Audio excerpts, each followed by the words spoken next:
प्रणाम। मारी जी, मैं भक्ति के मार्ग पर चलने की कोशिश कर रही हूं, पर मेरा अतीत का व्यवहार इसमें बाधा बन रहा है। पहले मैं जिस प्रकार के आचरण में रही हूं, लोग आज भी मुझसे उसी की अपेक्षा रखते हैं। जीवन में उन्नति और प्रगति के पर प्रभाव पड़ने के भय से कई बार गलत आचरण हो जाता है। भय और अपराध बोध मेरे मन में निरंतर बना रहता है। इस अनुभूति से मुक्त होकर नाम जप में मन स्थिर कर सकूं, ऐसा मार्गदर्शन। हाँ, देखो, जब तक हमारा हृदय पवित्र नहीं होगा तब तक जो जो अपराध हुए हमारे सामने आते रहेंगे इस जन्म के, और पूर्व जन्म के वासना के रूप में आते रहेंगे। हमें वासना उपासना से भस्म कर देनी है। नाम जप के प्रभाव से वर्तमान की गलतियों को दूर करना है। एक बार जिसे हम जान गए कि ये गलती है, फिर हमें दोबारा नहीं करना चाहिए। और लोग क्या अपेक्षा रखते हैं इसकी कोई परवाह नहीं रखना चाहिए। लोग तो अगर जिंदगी में आपने बिल्कुल कदम सही रखे हैं और एक बार गलत हो गया तो जीवन भर वो आपको गलत ही देखेगा कि वो गलत है। अपना चाहे 100 गलती करे तो माफ है, दूसरे से एक गलती हो गई तो कभी वो माफ नहीं करता। संसार का स्वरूप ऐसा है। इसलिए हमें भगवान का भरोसा रखना चाहिए और जो गलतियां हो जाए उनकी पुनरावृत्ति ना होने पावे ऐसा प्रयास करना चाहिए। जागतिक उन्नति अपने चरित्र को खोने से नहीं होती, जागतिक उन्नति चरित्रवान होने से होती। लोगों को यही भ्रम हो गया है। हम भारतवासी, हम कोई अन्य देशों के नहीं है। हमारे यहाँ धर्म और पवित्रता के लिए प्राण न्यौछावर कर दिए गए। जब मुगलों का शासन था, तो जिससे राजघरानों में सूचना मिलती कि मुगल आक्रमण कर लिए, राजा बंदी बना लिया जाएगा, तो हजार हजार स्त्रियां एक साथ आग की ज्वाला में जल गई कि मैं आग को स्पर्श करना पसंद करूंगी, लेकिन विधर्मी हमारे शरीर को स्पर्श कर जाए ऐसा स्वीकार नहीं करूंगी। ये किसी ने अंग्रेजी में लिखा है कि अगर आपका धन नाश हो गया तो कुछ नाश नहीं हुआ। Money is loss, nothing is loss. Health is loss, something is loss. और character is loss, everything is loss. हम लोग कैरेक्टर को कुछ समझ ही नहीं रहे, मनोरंजन समझ रहे हैं। आज जो बाहरी गंदगी है वो अपने देश में पधार रही है, ये बाहरी गंदगी है। हमारे यहाँ ऐसा नहीं है। हमारे यहाँ जिस पति को स्वीकार किया आजीवन, उसको स्वीकार करके निर्वाह किया गया है। हमारे यहाँ पतिव्रता हुए हैं। कहीं किसी पूरे विश्व में बताओ कोई पतिव्रता हुए? यहाँ भूखे रहना पसंद है लेकिन धर्म बेचना पसंद नहीं है। तो हमें लगता है कि हमसे जो गलतियां हो जाएं उनकी पुनरावृत्ति ना की जाए और भगवान का भरोसा रखा जाए। उन्नति सदाचरण से होती है। जो असदाचरण से उन्नति होती है उसका परिणाम नाश होता है। जो सदाचरण से उन्नति होती है वो विकास को प्राप्त होती रहती है, वो विनाश को प्राप्त नहीं होती। इसलिए अपनी बुद्धि को शुद्ध रखा जाए। हमारा यदि चरित्र है तो सब कुछ है। हमारा चरित्र चला गया तो क्या? हम राम चरित्र का गायन करते हैं। रावण किस बात में कम था? भगवान रघुवंश में प्रकट होते हैं और वो उत्तम कुल पुलस्त कर नाती। महात्मा पुलस्त का नाती है, कोई साधारण नहीं है। उत्तम कुल पुलस्त कर नाती। जिस वंश को रघुवंश भी प्रणाम करता है उस वंश में उसका प्रादुर्भाव हुआ, पुलस्त ऋषि के कुल में। लेकिन उसे राक्षस कहा गया। किस कारण? आचरण, चरित्रहीनता के कारण उसे राक्षस कहा गया। वहां भी तो विभीषण जी भी तो प्रकट हुए उसी कुल में। भगवान उनसे कहते तुम सारीखे संत प्रिय मोरे, धरो देह नहीं आन नहीं हो रे। तुम्हारे जैसे संतों के लिए मैं अवतार लेता हूं, विभीषण जी से कह रहे हैं। उसी कुल में तो प्रकट हुए। उसे राक्षस कहा गया एक भाई को, और एक भाई को संत कहा गया। तो चरित्र, आचरण, व्यवहार हमको चाहिए। सब कुछ देकर चरित्र की रक्षा करना। चरित्र दे करके लौकिक उन्नति कोई खास बात नहीं है। इसलिए बहुत सावधान, विवेक के द्वारा चलिए।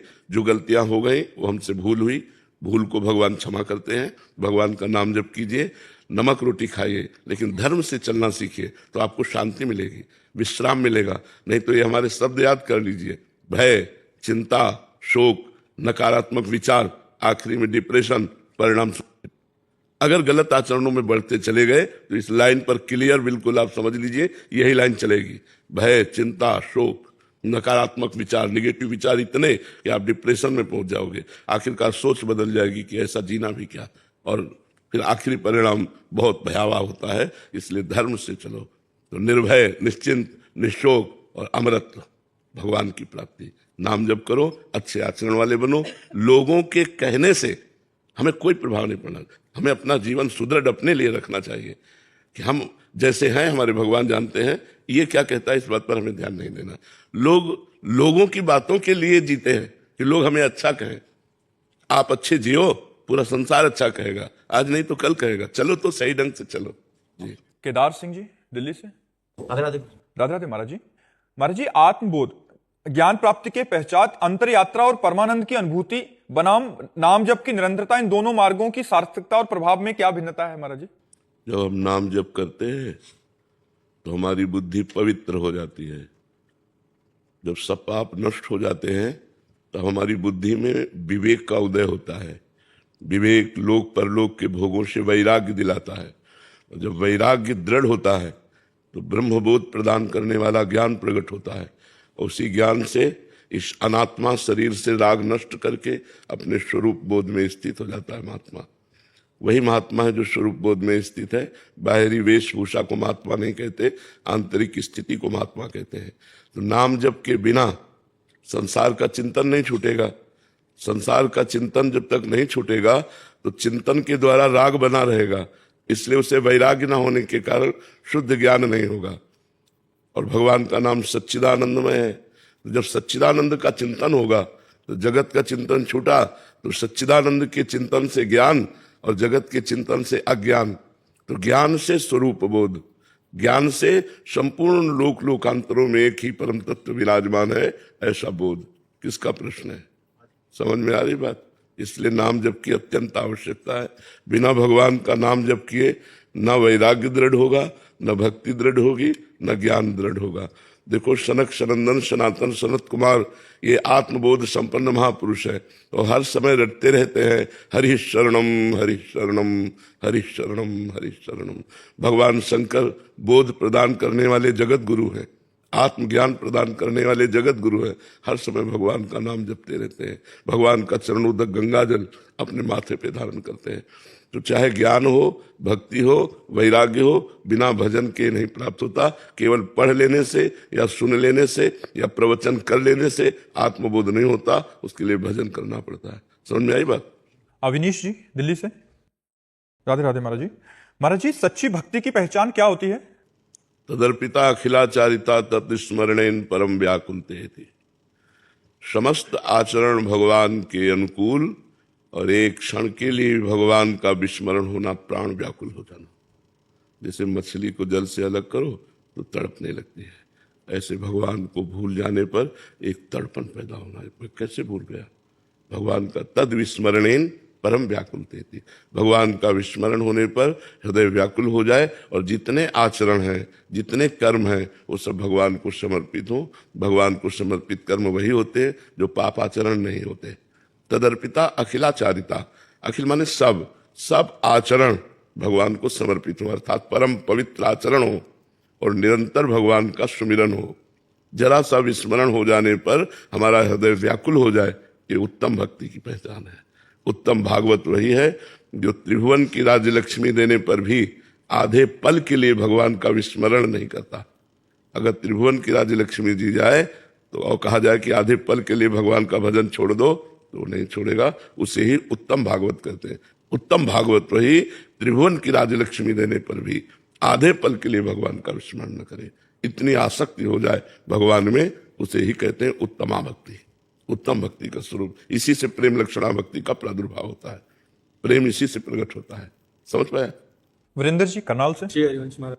महाराज जी, जैसे संसार में हमें किसी से तत्काल स्वाभाविक ही आसक्ति हो जाती है, तो वैसा हम महाराज जी श्री जी से प्यार क्यों नहीं होता? नहीं होता, क्योंकि पहली बात तो हमारी मन और इंद्रियों की गति प्रकृति की तरफ है। उसे परमात्मा की तरफ मोड़ना कठिन लगता है।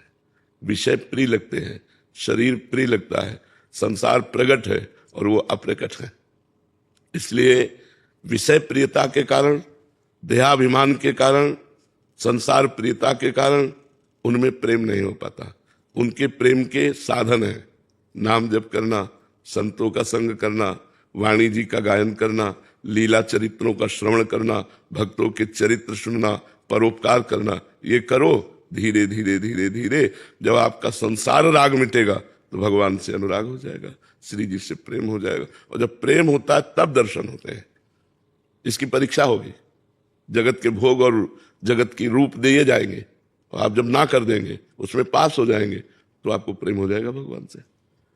कोई खेल तमाशा है? भगवान है, अखिल लोकों के स्वामी है, उनसे प्यार करने के लिए, हम उनके आशिक हैं, तो उसके लिए फिर तैयारी करनी होती है। तैयारी संत जन कराते हैं। नाम जप करो, गंदे आचरण छोड़ो, शास्त्रों का स्वाध्याय करो, हर समय पवित्र विचार वाले, पवित्र भोजन वाले, पवित्र आचरण वाले, तब परम पवित्र भगवान की तरफ हम चलते हैं। तो चलते रहो, नाम जप करते रहो, चलते रहो। धीरे धीरे जब हृदय पवित्र होगा तब श्री जी से प्रेम हो जाएगा। ऐसे थोड़ी श्री जी कोई संसारिक व्यक्ति थोड़ी है, लालजू की प्राण है।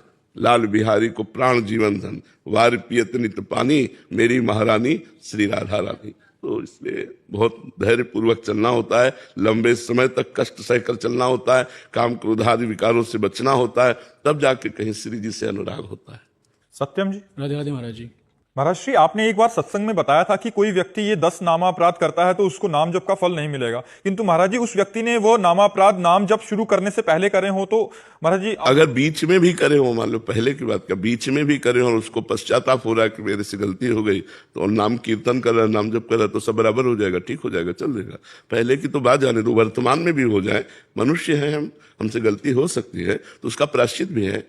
नाम कीर्तन आधा घंटा किया और अंदर से दाह पैदा हुआ, अंदर जो जलन होती है उससे अपराध मोचन हो जाता है। नाम कीर्तन सर्व पाप नाश करने की सामर्थ्य रखता है। नाम जप चल रहा है तो नाम जप और नाम कीर्तन से नाम अपराध नष्ट हो जाते हैं। लेकिन जानबूझकर नाम अपराध ना करे।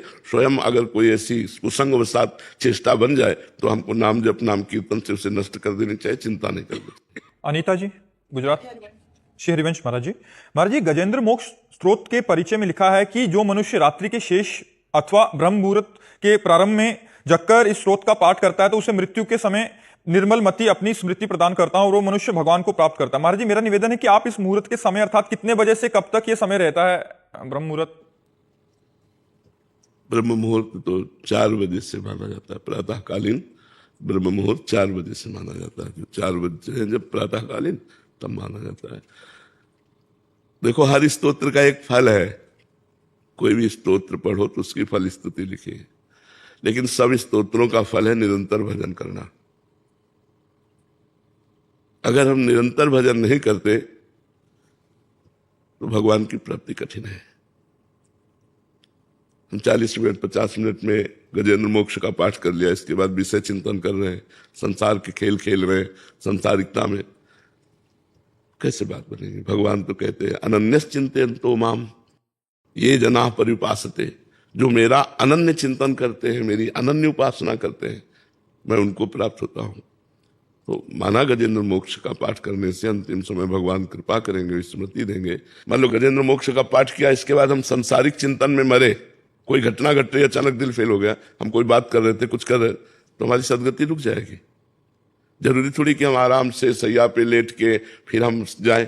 एक्सीडेंट हो सकता है, कुछ भी, हमारे शरीर का क्या प्रारब्ध है कुछ पता नहीं, कैसे जाएगा। तो हम हर समय राधा राधा राधा राधा चलते फिरते उठते बैठते हर समय नाम स्मरण कर रहे हैं, और गजेंद्र मोक्ष का पाठ भी कर रहे हैं, उसे कर लो। प्रातःकालीन ब्रह्म मुहूर्त 4 बजे से लगता है।